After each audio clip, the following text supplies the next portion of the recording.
Apparently the only thing keeping us from liberty is a few more ideas. A few more ideas. I mean, it's so confusing, isn't it? So much going wrong, so much to say, and all of it happening so quickly. The pace of repression outstrips our ability to understand it, and that is the real trick of the imperial thought machine. It's easier to hide behind 40 atrocities than a single incident. But they have a fight on their hands, don't they? Our elemental rights are such a simple thing to hold, they will have to shake the galaxy awfully hard to loosen our grip.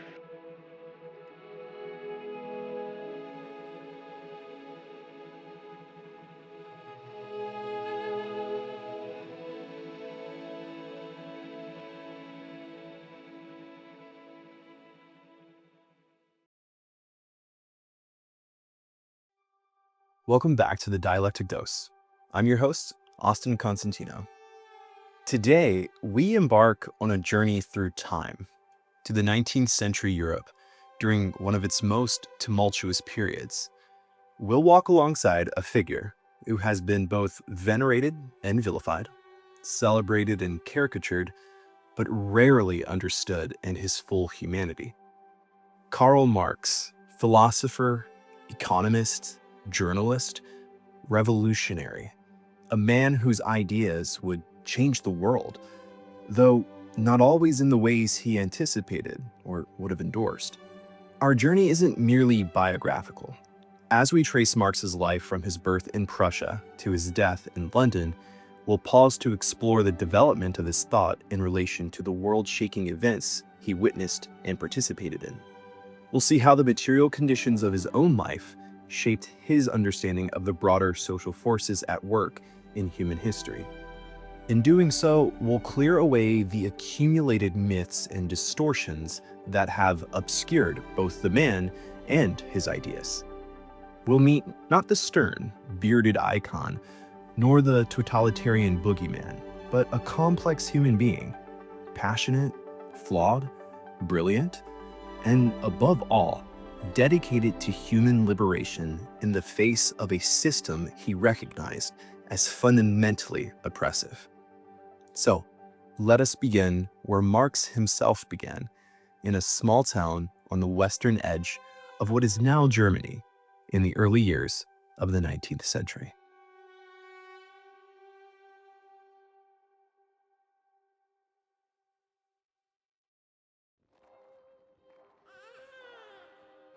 Karl Heinrich Marx was born on May 5, 1818, in Trier, a small but ancient city in what was then the Kingdom of Prussia. Trier sits next the Moselle River, surrounded by vineyards and medieval architecture, a place where Roman ruins stand alongside Gothic churches, a physical embodiment of the layers of history that would fascinate Marx throughout his life. The house at 664 Brückengasse, now 10 Brückenstrasse, where Karl was born, was a modest two-story dwelling, comfortable but not luxurious. The family would later move to a spacious home at 8 Siemensstrasse, which today houses a Marx museum. Young Karl grew up in a household with his parents and 8 siblings, though only 6 survived to adulthood. Another stark reminder of the precarity of life in the early 19th century. He was born into a family of complicated identity. His father, Heinrich Marx, was a successful lawyer who had converted from Judaism to Lutheranism to continue practicing law after the Prussian Edict of 1816 barred Jews from legal practice. Born Herschel Levi, Heinrich had changed his name and religion not from conviction, but necessity, a pragmatic compromise that young Karl would later analyze as revealing the coercive power of the state. Heinrich was described by contemporaries as a real 18th century Frenchman who knew his Voltaire and Rousseau by heart. Cultured and liberal-minded, he hoped his gifted son would follow him into the respectable profession of law. Karl's mother, Henriette Pressburg, came from a Dutch Jewish family with rabbinical traditions. More practical and domestic than her husband, she never fully mastered the German language, speaking with a heavy Dutch accent throughout her life. As a child, Karl was not yet the bearded revolutionary of iconic images, but a dark-eyed boy with a mischievous streak. Family letters suggest he was both precocious and somewhat tyrannical. His sisters nicknamed him the Moor for his dark complexion and what they described as his dictatorial manner. This nickname would stick with him throughout his life, even used affectionately by Engels in their correspondence. Young Karl received a classical education typical of upper-middle-class German boys of his era. He attended the Friedrich Wilhelm Gymnasium in Trier from 1830 to 1835, where he studied Greek and Latin classics, as well as history, mathematics, and religion. His school essays reveal an early interest in social questions, one titled Reflections of a Young Man on the Choice of a Profession, which shows his wrestling with the tension between personal ambition and service to humanity. The chief guide which must direct us in the choice of our profession is the welfare of mankind and our own perfection. History calls those men the greatest who have ennobled themselves by working for the common good. Experience acclaims as happiest the man who has made the greatest number of people happy. This early moral idealism would later be transformed into a materialist analysis of society, but the ethical core, the concern with human emancipation, would remain constant throughout his intellectual journey. But this was not a time when such ideas could be expressed openly. Prussia was an authoritarian state where censorship was common and political dissent dangerous. In 1835, at the age of 17, Marx enrolled at the University of Bonn to study law, following his father's wishes. His year there was marked more by poetry, drinking, and a brief stint in prison for public drunkenness than serious scholarship.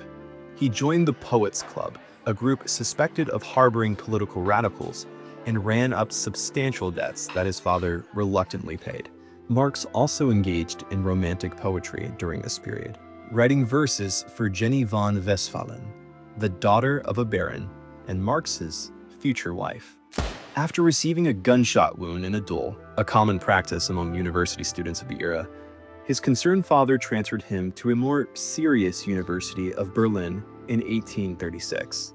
Marx later reflected on this period with a mix of embarrassment and nostalgia, recognizing his youthful excess but not regretting the passion that drove them, a passion that would later be channeled into revolutionary theory and activism.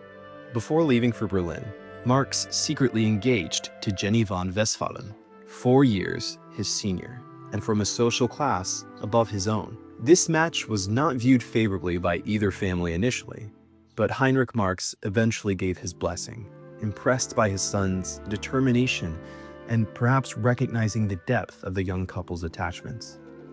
The move to Berlin marked a turning point in Marx's intellectual development. From the lively, wine-soaked atmosphere of Bonn, he entered the austere, academically rigorous world of Prussia's premier university. It was here that Marx's legendary capacity for work first manifested.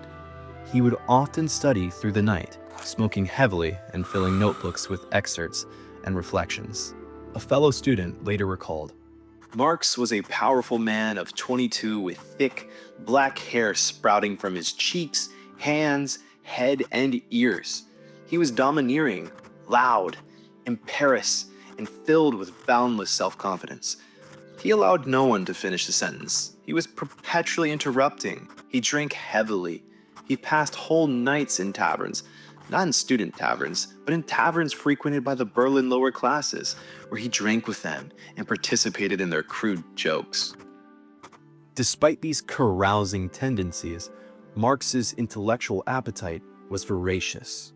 In a letter to his father, he described a period of intense study where he translated works from Greek and Latin, studied German and English jurisprudence, read Hegel's principal works, and began exploring political economy, all while continuing to write poetry in the 3-volume novel, now lost. The young Hegelians, as the radicals called themselves, used Hegel's methods to critique religion and the Prussian state.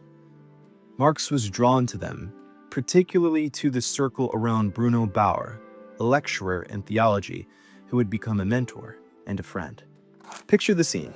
Smoke-filled cafés where young intellectuals passionately debate philosophy, religion, and politics. Whispered conversations about democracy and revolution, the excitement of new ideas challenging old dogmas. This was Marx's formative environment, where he developed not just his intellect, but his identity as a radical thinker committed to challenging the status quo. In 1841, Marx completed his doctoral thesis on the difference between the Democritean and Epicurean philosophy of nature. Already, we can see themes emerging that would characterize his later work. An interest in materialism, the view that reality is fundamentally material rather than spiritual, and a critical engagement with the philosophical tradition. But Marx was no ivory tower academic. The Prussia of his youth was undergoing rapid changes, the beginnings of industrialization, growing class divisions, political repression. These realities would soon pull him from abstract philosophical debates into the arena of political journalism and revolutionary activism. The romance between Karl Marx and Jenny von Westphalen defied the social conventions of their time. Jenny, beautiful, cultured, and 4 years Karl Sr., was the daughter of Baron Ludwig von Westphalen, a progressive aristocrat who had taken a liking to the young Marx. Their relationship began when Karl was a teenager and Jenny, in her early 20s, blossoming through long walks in the Trier countryside, where they would discuss poetry, philosophy, and dreams of a better world. Jenny's decision to marry Marx meant rejecting suitors from her own class who could have provided comfort and status.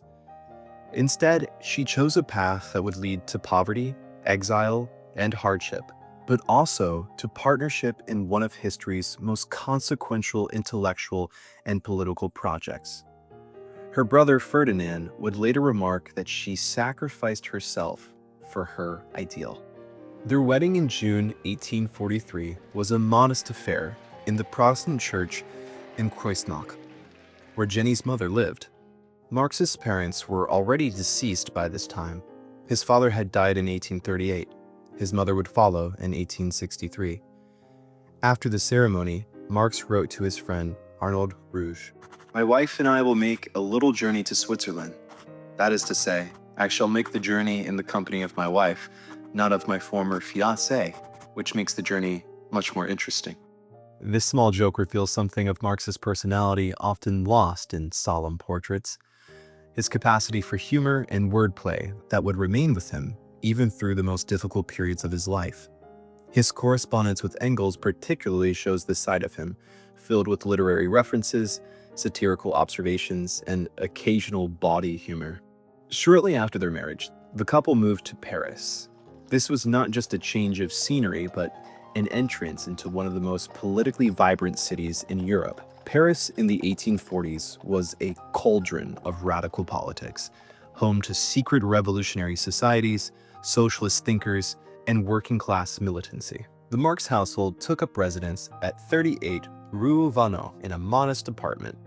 Marx's attempt at co-editing with Arnold Rouge produced only a single issue before collapsing due to financial problems and political disagreements.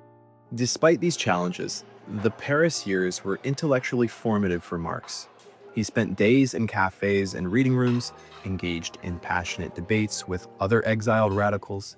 His evenings were often spent with Jenny, reading Shakespeare, a lifelong favorite of both, discussing the day's political developments, or entertaining visitors from the expatriate German community. Their first daughter, Jenny Caroline, was born in 1844, bringing joy but also additional financial strain. Jenny wrote to friends about both her pride in her husband's work and the difficulties of their situation. In one letter, she described their living conditions. "We had rented a tiny apartment, and suddenly my husband's journal was banned, and we had to leave France to retreat deep into the provinces.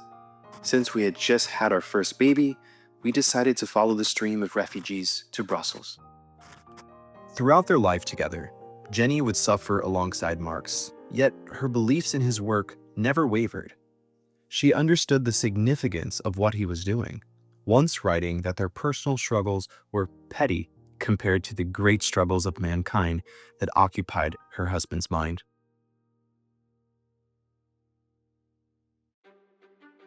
Here, Marx's transformation from philosopher to revolutionary economist and political thinker accelerated. He began editing the radical journal, the aforementioned one, which with great difficulty I will try and pronounce again, the Deutsch-Französische Jahrbuch, otherwise known as the German-French Annals, which aimed to unite German and French progressive thought. It was through this journal that Marx first collaborated with Friedrich Engels, the son of a wealthy German industrialist who would become his closest friend, collaborator, and financial supporter. Engels had already written about the conditions of the working class in England, and his practical knowledge of industrial capitalism complemented Marx's philosophical depth. Their meeting in August 1844 at the Café de la Régence in Paris marked the beginning of one of history's most productive intellectual partnerships. Engels later recalled, "Our complete agreement in all theoretical fields became evident, and our joint work dates from that time." In Paris, Marx was not just theorizing about exploitation. He was witnessing its effects. The city was experiencing rapid industrialization, and with it, the growth of an urban proletariat living in miserable conditions. At the same time, he was encountering the ideas of French socialists like Charles Fourier, Henri de Saint-Simon, and Pierre-Joseph Proudhon, as well as the German communist Wilhelm Weitling. These influences, combined with his ongoing engagement with Hegel's philosophy, led to Marx's first major works of political economy, the Economic and Philosophic Manuscripts of 1844. Though not published until the 1930s, these notebooks contain many of the ideas that would define his later work. Let's pause here to explore what Marx was developing in these manuscripts, as they represent a crucial turning point in his thinking. In the 1844 manuscripts, Marx introduces his theory of alienation, a concept that goes to the heart of his critique of capitalism as not just economically unjust, but fundamentally dehumanizing. Under capitalism, Marx argues workers experience four forms of alienation. First, alienation from the product of their labor. Workers create objects that are immediately taken from them and become the property of the capitalist. The more the worker produces, the more powerful the alien world of objects becomes, a world that the worker creates but does not own. The worker becomes poorer the more wealth he produces.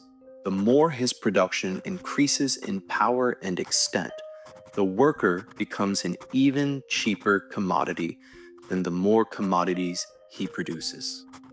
Second, alienation from the act of production itself. Work becomes not a fulfilling creative activity, but mere drudgery performed to earn a wage. The worker does not affirm himself in his work, but denies himself, feels miserable and unhappy, develops no free physical and mental energy, but mortifies his flesh and ruins his mind, to quote Marx. Third, alienation from our species being, or human essence. For Marx, what distinguishes humans from animals is our capacity for conscious, creative production, to transform the world according to our vision. Capitalism reduces this uniquely human capacity to a mere means of physical existence. And fourth, alienation from other human beings. Competitive relationships replace cooperative ones, and other humans appear as either competitors, exploiters, or tools, rather than as fellow human beings. This theory of alienation shows that Marx's critique of capitalism was never merely economic. From his earliest works, he was concerned with human liberation in the fullest sense, the creation of a society in which people could develop their capacities freely and fully. But Marx's time in Paris was cut short. His radical journalism and association with revolutionary groups led the Prussian government to pressure France to expel him. In February 1845, Marx and his family were forced to leave for Brussels.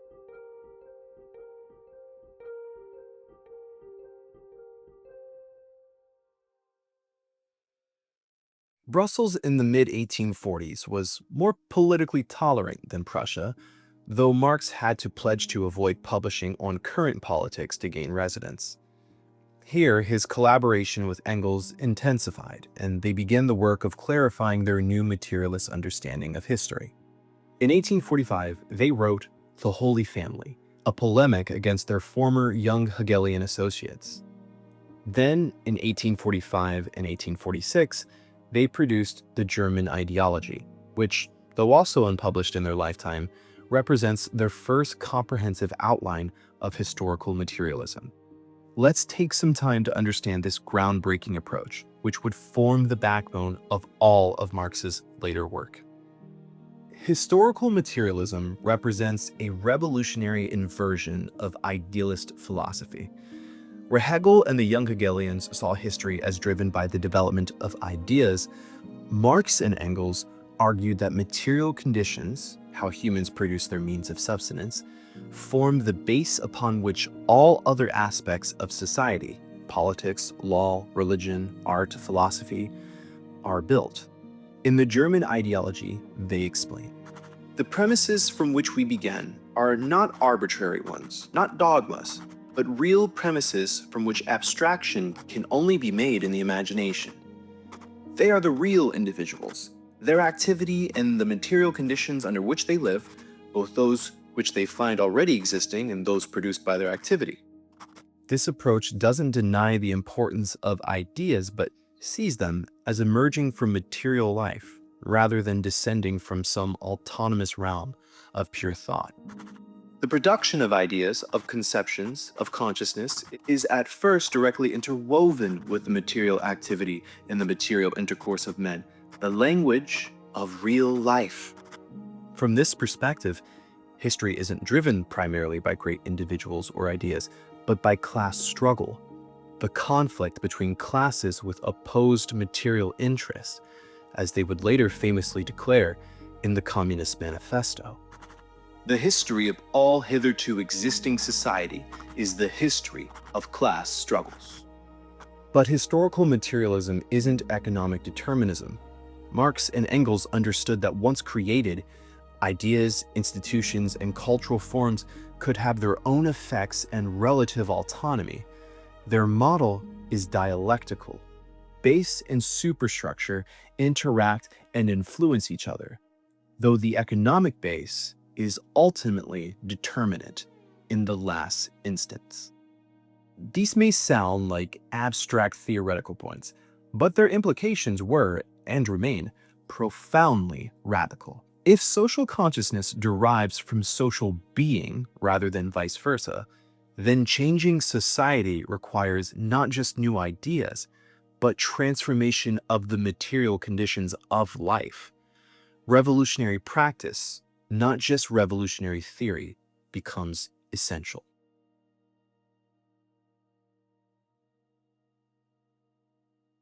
While in Brussels, Marx and Engels joined the Communist League, a revolutionary socialist organization with members across Europe. The League commissioned them to write a platform document, which would become one of history's most influential political texts. As 1848 dawned, Europe was on the brink of revolution. Decades of industrialization had created new social tensions. A severe economic crisis beginning in 1845 had caused widespread hardship. Liberal middle classes were demanding constitutional governments, while workers were increasingly drawn to socialist ideas. For Marx and Engels, living in Brussels, the political temperature was rising daily. They had become leading figures in the Communist League, a small but international revolutionary organization with members across Europe. The League had evolved from the earlier League of the Just, originally a clandestine organization of German workers and artisans, many living in exile. In November 1847, Marx and Engels attended a Communist League Congress in London, held in a room above the Red Lion pub in Soho. The dingy room with its wooden benches and tallow candles seemed an unlikely birthplace for a document that would shake the world. Yet it was here, among a few dozen tailors, watchmakers, and shoemakers, most of them German immigrants, that Marx and Engels were commissioned to write a profession of faith for the organization. The personal dynamics of this collaboration reveal much about both men. Engels, the more experienced political writer at that point, drafted an initial version in the form of catechism titled Principles of Communism. Marx then completely restructured it into a powerful manifesto. Their working method typically involved extensive discussion, followed by writing, critique, and revision, a dialectical process that strengthened their ideas through mutual challenge. Jenny, who shared her husband's political convictions completely, helped copy the manuscript. The children, Jenny Caroline, age 4, and Laura, age 2, played nearby as Marx paced the room, dictating passages to Engels or writing at his desk late into the night, fueled by strong coffee and cigars. The urgency of the moment was palpable. As they wrote, news arrived almost daily of growing unrest across Europe. Marx worked with incredible intensity, knowing that events might soon overtake theory. The manuscript was completed in January 1848 and sent to London for printing, where it appeared in German in February, just as revolution erupted in Paris. It was in this context that Marx and Engels published the Communist Manifesto in February 1848, just as revolutions were erupting across Europe. Its opening lines remain among the most electrifying in political literature.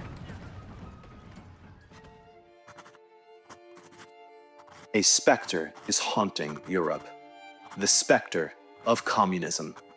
All the powers of old Europe have entered into a holy alliance to exorcise this specter. Pope and Tsar, Metternich and Guizot, French radicals, and German police spies. The manifesto provides a concise summary of historical materialism, a blistering analysis of capital's internal contradictions, and a call for working-class revolution. It combines theoretical depth with rhetorical power, historical sweep with immediate political purpose. Let's explore some of its key insights. Marx and Engels recognized capitalism as the most revolutionary force in human history, constantly transforming production techniques, social relations, and even our perceptions. The bourgeoisie cannot exist without constantly revolutionizing the instruments of production, and thereby the relations of production, and with them the whole relations of society. All fixed, fast frozen relations, with their train of ancient and venerable prejudices and opinions, are swept away. All new formed ones become antiquated before they can ossify. All that is solid melts into air. All that is holy is profaned. This passage reveals Marx not as a nostalgic critic longing for pre-capitalist simplicity, but as a thinker who understood capitalism's dynamism and world-transforming power. Yet the manifesto also identifies the fatal contradictions within capitalism. The system creates collective production while maintaining private appropriation. It develops productive forces to unprecedented levels, but can't distribute the resulting abundance rationally. Modern bourgeois society, with its relations of production, of exchange, and of property, a society has conjured up such gigantic means of production and of exchange, is like the sorcerer who is no longer able to control the powers of the netherworld, whom he has called up by his spells. Most importantly, capitalism produces its own gravediggers, the industrial working class, who have the collective power and interest to overthrow the system and create a new society based on common ownership. What the bourgeoisie therefore produces, above all, are its own grave diggers. Its fall and the victory of the proletariat are equally inevitable. The manifesto concludes with one of history's most famous calls to action. The proletarians have nothing to lose but their chains. They have a world to win. Working men of all countries, unite! This internationalism wasn't just rhetorical flourish. Marx and Engels understood that capitalism operates globally and therefore could only be overcome through international working class solidarity. The ink was barely dry on the manifesto when history seemed to accelerate. From February 22nd to the 24th, in 1848, Paris erupted in revolution. King Louis Philippe abdicated, and a republic was proclaimed. The revolutionary wave quickly spread to Vienna, Berlin, Milan, Venice, and dozens of other cities. For Marx and Engels, theory was suddenly overtaken by practice. The Belgian government, fearing revolutionary contagion, arrested Marx on February 27th and expelled him from Brussels. He received an invitation from the new French provisional government to return to Paris, where he arrived in early March with Jenny and their children.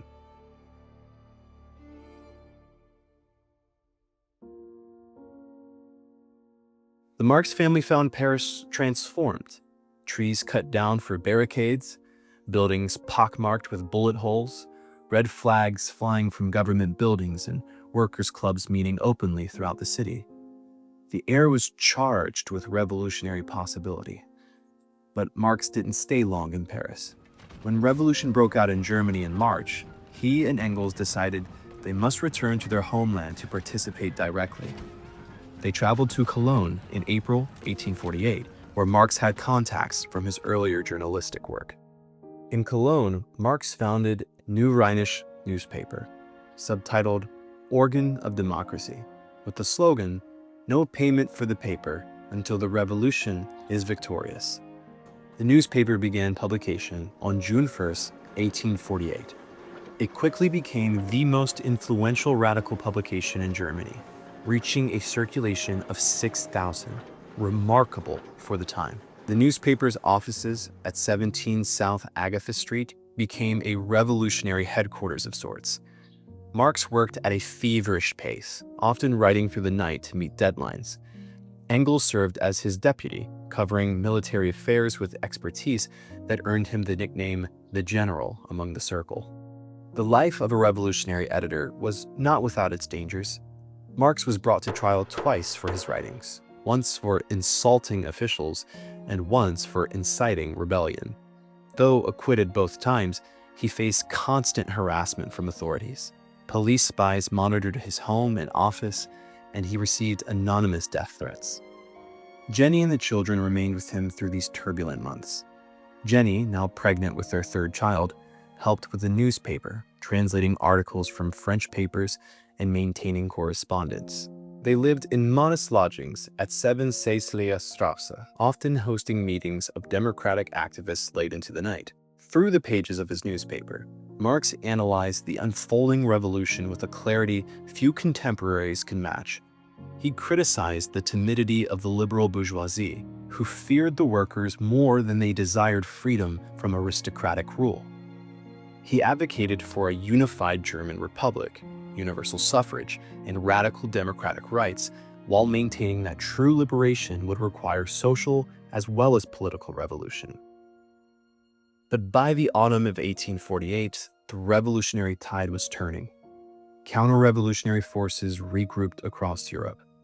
The Frankfurt Parliament, which had been drafting a constitution for a united Germany, proved ineffectual. The Prussian military, temporarily on the defensive, reasserted control. In November, the Prussian king dissolved the National Assembly and imposed a conservative constitution. Marx's newspaper responded with a fiery call for tax refusal to resist the coup. For this, Marx was ordered to leave Prussia in May 1849. The final edition of the Neue Rheinische Zeitung appeared on May 19, 1849, printed entirely in red ink. Marx's farewell editorial defiantly declared, "We have no compassion and we ask no compassion from you. When our turn comes, we shall not make excuses for the terror." Marx and his family left Cologne after briefly participating in the last revolutionary uprisings in southwestern Germany. Marx realized that defeat was inevitable and fled to Paris. But the French government, now also moving rightward, ordered him to leave Paris for Brittany, where he would be effectively isolated. Facing this internal exile, Marx decided to leave France entirely. With options dwindling, Marx and his family made their final move to London, where he would spend the remaining 34 years of his life in Exile.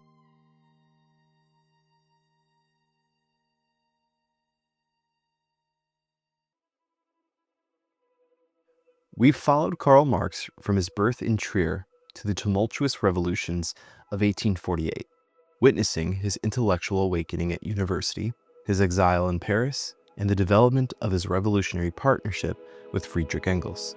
We've seen how their collaboration produced the Communist Manifesto, just as Europe erupted in flames of revolution. But Marx's journey is far from complete. As the revolutionary tide recedes and reaction sets in across Europe, Marx will make his final migration to London, a city that will become both his prison and his observatory. There, amid personal tragedy and grinding poverty, he will produce his masterwork, Capital, a text that continues to illuminate the inner workings of our economic systems today. In the second part of our exploration, we'll walk with Marx through the streets of Victorian London, witness his painstaking research in the British Museum, experience the joys and sorrows of his family life, and trace the development of his most profound theoretical insights. We'll examine his relationship with the workers' movement of his time, his analysis of the Paris Commune, and the physical decline that ultimately claimed his life. Finally, we'll confront the distortions and caricatures that have obscured Marx's actual ideas, revealing the human being behind the beard, a man of humor and passion, literary depth and scientific rigor, personal warmth, and uncompromising critique. This has been the Dialectic Dose, Part 1 of Marx the Man, Marx the Revolutionary. I'm Austin Constantino, and I invite you to join me for Part 2, where our journey through Marx's life and thought continues.